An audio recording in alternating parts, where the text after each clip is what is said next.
There are moments in life that quietly split everything into before and after.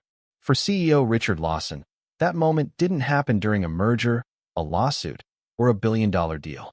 It happened on a rain-soaked Tuesday morning, high above the city, inside a glass skyscraper that carried his name.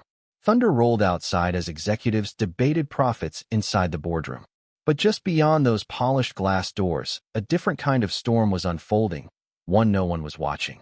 Maria Alvarez had worked in that building for 3 years.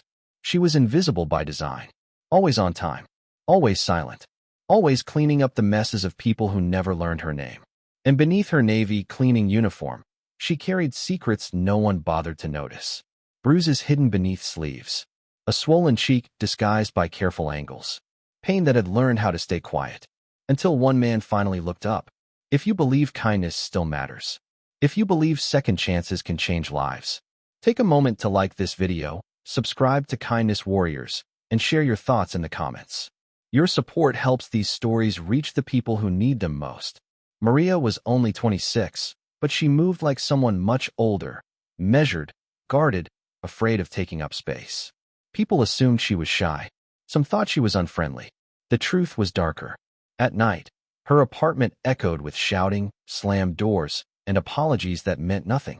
Her boyfriend, Caleb, hadn't always been violent. He used to be charming, gentle, promising. Now he was unpredictable, cruel, and Maria didn't know how to escape. She had no family nearby, no savings, and her night shift cleaning job at Lawson Enterprises was the only thing standing between her and nowhere to go.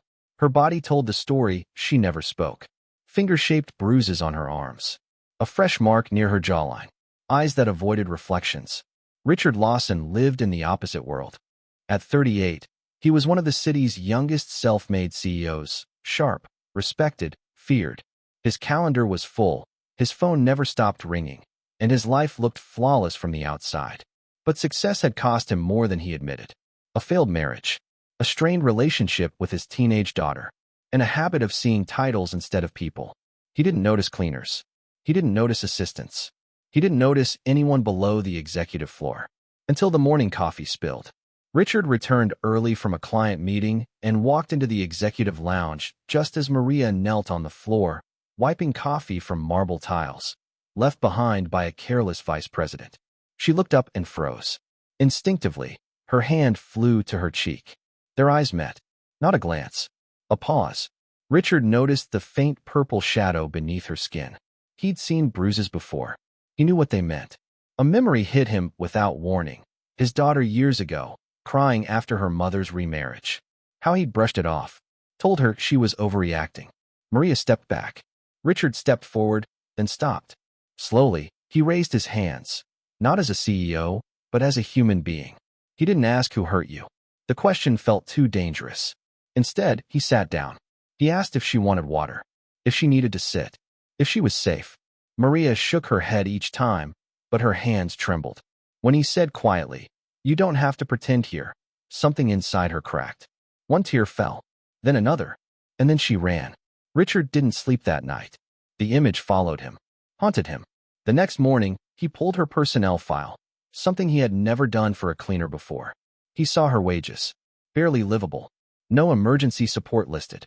No wellness check system. He called HR and asked questions no one had answers for.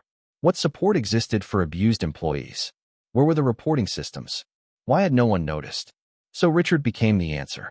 Maria missed 2 days of work. When she returned on the third, she was paler, quieter, but the building felt different. The receptionist smiled at her.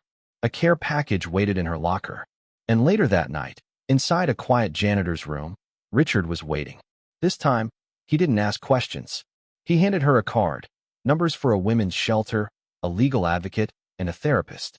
"If you ever need someone other than me," he said softly, "they're here." Maria's voice barely existed when she asked, "Why?"